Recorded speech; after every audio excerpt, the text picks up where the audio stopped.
नमस्कार, मैं संजय प्रभाकर। सावन का महीना चल रहा है, आप जानते हैं। बोल बम हर हर महादेव ओम नमः शिवाय की गूंज है हर तरफ। कांवड़ियों की यात्राएं अपनी धुन में चल रही हैं। तस्वीरें आप देख रहे होंगे अलग अलग टीवी चैनलों पर, जिसमें सभी जाति पाति के लोग शामिल हैं। लेकिन हर हर महादेव और बोल बम के स्वरों से गूंज रही यात्राओं में अब पीडीए की बोल सुनाई देने लगी है। पीडीए, इस वीडियो को आखिरी तक बहुत ध्यान से सुनिएगा। और अगर आप राजनीति में रुचि रखते हैं, इंटरेस्ट रखते हैं करंट अफेयर्स में, तो जरूर ध्यान दीजिएगा। देखिए, कांवड़ यात्रा में राजनीति घुस चुकी है। जाति पाति के राजनीतिक भक्ति की चाशनी पिरोकर समाजवादी पार्टी के मुखिया अखिलेश यादव अब हिंदुओं की शक्ति को साधना चाहते हैं। हालांकि उत्तर प्रदेश में अगला विधानसभा चुनाव जो है अभी समय है, वक्त है, 2027 में है। पर फसल काटने के लिए बीज तो पहले ही बोना पड़ेगा ना भाई। यही कारण है कि उत्तर प्रदेश की आबो हवा में सियासत जो है एक बार फिर से गरमाई हुई है। देखिए, मसला किसी बयान या चुनावी गठबंधन का नहीं है, कांवड़ यात्रा का है। कांवड़ यात्रा, जैसा मैंने बताया, इस खबर से आपको हैरानी होगी। कई लोग सोच में पड़ गए होंगे, पर लोग सोच भी यही रहे होंगे कि संजय प्रभाकर क्या बेकार की बातें कर रहे हैं। बेसिर पैर की बात नहीं कर रहा हूं भाई। तस्वीरें साफ हो चुकी हैं, बिल्कुल साफ, क्रिस्टल क्लियर। आपको हैरान होना ही पड़ेगा। भोले बाबा की भक्ति के माहौल में राजनीतिक मैदान तैयार करके समाजवादी पार्टी कूद पड़ी है। वही पार्टी जो कई सालों से राम भक्तों पर गोली चलाने वाली सरकार के आरोप झेल रही है। संत तुलसीदास जी ने रामलीलाओं का प्रचलन उत्तर भारत में करवाया था, रामलीलाओं का। और रामायण मेले का प्रचलन शुरू किया था डॉक्टर लोहिया ने। वे समाजवादी थे। आज के समाजवादी राम भक्तों पर गोली चलाते हैं, लेकिन लोहिया का नाम जपते हैं। मैंने इसीलिए कहा ना, जब व्यक्ति का आचार और विचार में समन्वय नहीं होता है तो उसकी दुर्गति होती है। और जो राम का विरोधी है उसकी तो दुर्गति हमेशा होनी ही होनी है। उसको सफलता नहीं मिल सकती है, उसको सदगति भी नहीं मिल सकती है। लेकिन अब उसी राम के सबसे बड़े भक्त, सबसे बड़े वैष्णव भगवान शंकर भोलेनाथ, उनकी जय जयकार करती नजर आ रही है समाजवादी पार्टी। पार्टी के मुखिया अखिलेश यादव ने खुद अपने एक्स प्लेटफॉर्म पर एक वीडियो पोस्ट करके जाहिर कर दिया है सब कुछ। कुछ सेकंड का वीडियो है, देखिए, उसके बाद अंदर की बात की जाएगी। अखिलेश यादव के इस ताजा दांव के मायने क्या हैं, क्यों यह दांव फुस हो सकता है, इसकी वजहों पर भी गौर करेंगे। देखिए, तुझको मैं जान सकूं, सबसे ज्यादा भरोसा है तेरा। देखिए, अखिलेश यादव को अब यह समझ में आ चुका है कि बीजेपी को हराने के लिए सिर्फ संविधान खतरे में है, संविधान बचाओ का नारा काफी नहीं है। और काठ का हांडी जो है बार बार चूल्हे पर कहां चढ़ता है भाई, एक ही बार चढ़ता है। क्योंकि देखिए, 2024 के लोकसभा चुनाव में भले ही इंडी गठबंधन और समाजवादी पार्टी ने पिछड़ी जातियों के बीच डर फैलाकर कुछ सीटें झटक जरूर ली थी, लेकिन 2025 की जमीनी हकीकत बिल्कुल बदल चुकी है। बाय इलेक्शन इसी साल हुए। उपचुनाव में बीजेपी ने परचम लहराकर यह दिखा दिया कि हिंदुत्व का किला जो है कोई भी उनका ढहा नहीं सकता। आपको याद होगा ही। चलिए फिर भी थोड़ा सा फ्लैशबैक में चलते हैं। पिछले साल हुए लोकसभा चुनाव में अयोध्या जिले के मिल्कीपुर से समाजवादी पार्टी के विधायक उस समय जो थे अवधेश प्रसाद, फैजाबाद सीट से जीत गए, सांसद बन गए। उन्होंने बीजेपी के उम्मीदवार को हरा दिया था।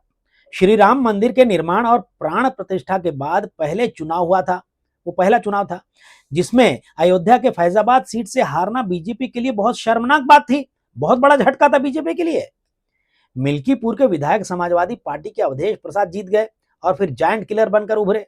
इसमें इंडी गठबंधन की तरफ से संविधान खतरे में है, संविधान बचाओ, अगर बीजेपी की सरकार आ गई बहुमत से तो संविधान बदल देगी, पिछड़ी जातियों का आरक्षण खत्म हो जाएगा, ओबीसी रिजर्वेशन खत्म कर दिया जाएगा। ये भ्रम फैलाया गया, डर फैलाया गया और ये काम कर भी गया। अखिलेश यादव ने मास्टर स्ट्रोक खेला था। इस नैरेटिव ने समाजवादी पार्टी को पिछड़ी जातियों की तरफ से जबरदस्त फायदा दिलाया। वहीं मुस्लिम वोट तो समाजवादी पार्टी का पहले से ही गढ़ था। इस गठजोड़ कौन सा, पीडीए, पिछड़ा दलित अल्पसंख्यक, इसने समाजवादी पार्टी को जबरदस्त जीत दिलाई और इंडिया गठबंधन को जीत का भ्रम भी दिलाया।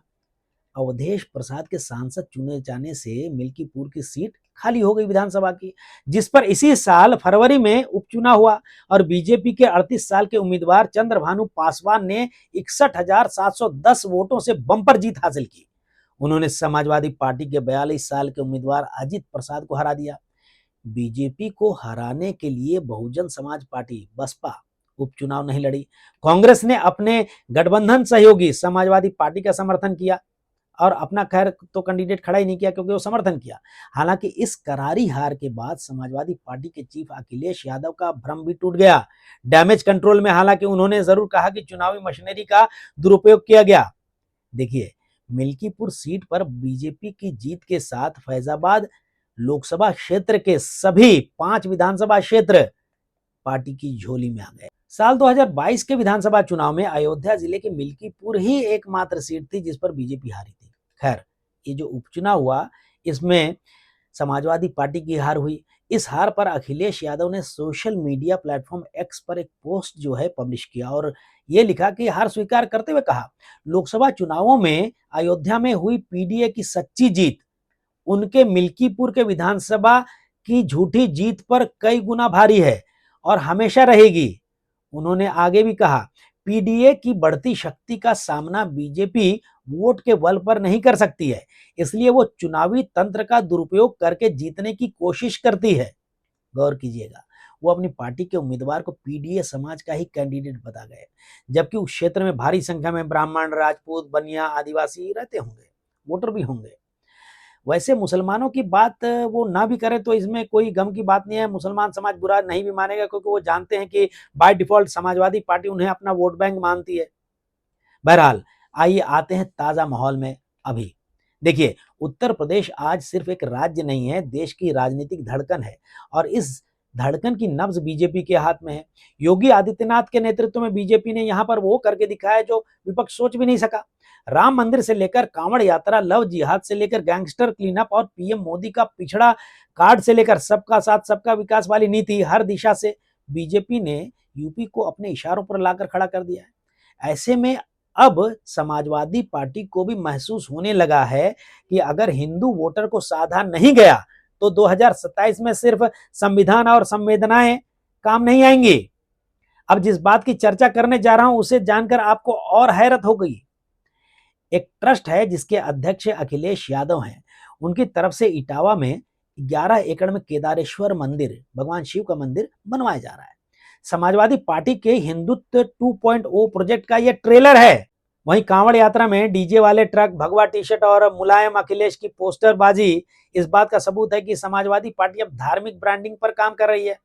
देखिए, मेरे सूत्र जो बता रहे हैं, अखिलेश यादव खुद मंदिर निर्माण को लेकर डेवलपमेंट की रिपोर्ट लगातार ले रहे हैं और कांवड़ सेवा शिविर में समाजवादी पार्टी के कार्यकर्ता बाकायदा गंगा जल और चंदन बांट रहे हैं।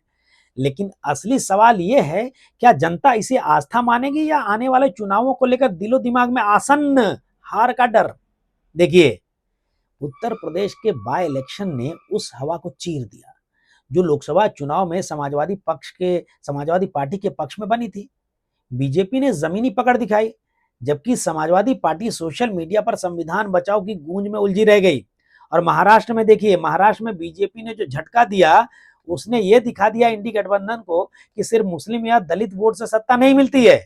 जनता अब ब्रांड इंडिया को पहचान चुकी है और मोदी योगी की जोड़ी से संतुष्ट भी है। ऐसे में रास्ता क्या है? अब एक ही रास्ता बचा। अब हिंदुत्व को हाईजैक करने की जुगत में लग चुकी है समाजवादी पार्टी। देखिए, समाजवादी पार्टी जानती है कि हिंदू वोट अगर पूरी तरह बीजेपी के साथ चला गया तो पीडीए फॉर्मूला भी काम नहीं करेगा, इसलिए अब उसे भगवा चोला ओढ़ना ही पड़ेगा। कांवड़ सेवा शिविर, डीजे ट्रकों पर हर हर महादेव, मंदिर निर्माण और बाबा भोले की आरती, यानी समाजवादी पार्टी अब कह रही है हम भी हिंदू हैं, हम भी आस्था रखने वाले हैं। अब जरा इस एंगल पर भी गौर कीजिए जो बताने जा रहा हूं। क्या अखिलेश यादव की ये चाल बिहार के लिए भी है? मैं तो बोलूंगा बिल्कुल है। बिहार में भी विधानसभा चुनाव बिल्कुल नजदीक है, इसी साल अक्टूबर के आखिरी या नवंबर में होने वाले हैं चुनाव वहां पर। और वहां आरजेडी के साथ समाजवादी पार्टी की जातीय आत्मीयता जग जाहिर है। लालू यादव और अखिलेश यादव दोनों को पता है, मालूम है कि मुस्लिम पिछड़ा समीकरण टूटने लगेगा तो सत्ता दूर हो जाएगी। जो अब सपना देख रहे हैं वो भी टूट जाएगा सपना। इसलिए यूपी में कांवड़ यात्रा निकालकर समाजवादी पार्टी ये दिखाना चाहती है कि देखिए हम हिंदू विरोधी नहीं हैं, ताकि बिहार में आरजेडी को भी इसका फायदा मिल सके। देखिए समाजवादी पार्टी के इस चाल पर उत्तर प्रदेश के उप मुख्यमंत्री केशव प्रसाद मौर्य ने करारा हमला किया है। उन्होंने क्या कहा? उन्होंने कहा अखिलेश यादव अब भोलेनाथ का नाम ले रहे हैं। जिस पार्टी ने राम भक्तों पर गोलियां चलवाई, अब वो शिव भक्त बनने का दिखावा कर रही है। देखिए ये तो सभी जानते हैं कि एडमिनिस्ट्रेशन को लेकर योगी सरकार की छवि इतनी मजबूत है कि अब समाजवादी पार्टी को भी उन्हीं के स्टाइल में खेलना पड़ रहा है। लेकिन मुझे लगता है कि हिंदू समाज अब भावनाओं से ज्यादा विवेक से काम लेगा। सोचने लगा है समाज। बड़ी संख्या में लोगों का कहना है कि यूपी की जनता का मिजाज अब बदल चुका है। समाजवादी पार्टी के इस नए चोले को देखते हुए अब सवाल पूछे भी जा रहे हैं, क्या समाजवादी पार्टी ने धर्म बदल लिया अपना या एजेंडा बदल लिया है? अखिलेश यादव का असली रूप ये है या चुनावी मास्क है ये? क्या अब मुसलमान भी असहज महसूस करेंगे अपने नेता के इस भगवाकरण से? सवाल तो है। और हाँ, इन सब के बीच सबसे अहम यह है, क्या दलित और पिछड़े समाज को समाजवादी पार्टी पर फिर भरोसा होगा जब वो अपने मूल लाइन से हट गई है? बहुत बड़ा सवाल है, बहुत बड़ा प्रश्न है। अखिलेश यादव ने कांवड़ पॉलिटिक्स का जो पासा फेंका है राजनीति की बिसात पर, उसे देखते हुए निचोड़ जो है मेरी नजर में यही निकलकर सामने आ रहा है कि देखिए मोदी योगी की रणनीति से लोहा लेना लोहे के चने चबाने जैसा है। इस समय ये तो हमें मानना ही होगा कि जनता इमोशन से ज्यादा पब्लिक इंटरेस्ट में सरकार का परफॉर्मेंस देखती है। और समाजवादी पार्टी का ये नया नवेला हिंदुत्व कार्ड जनता को कुछ ज्यादा ही दिखावा लग रहा होगा ना। देखिए राजनीति में बदलाव जरूरी तो है, लेकिन पहचान का अंत नहीं होना चाहिए। अखिलेश यादव ने अगर अपनी पार्टी की पहचान ही खो दी तो सवाल सिर्फ ये नहीं होगा कि क्या हिंदू साथ आएंगे, बल्कि ये भी होगा क्या मुस्लिम और पिछड़े भी साथ रहेंगे या नहीं रहेंगे, या उनका भी भ्रम टूटेगा। बहुत बड़ा प्रश्न है। इस वीडियो पर, इस खबर पर, इस एनालिसिस पर आप अपने विचार जरूर दीजिएगा। नमस्कार।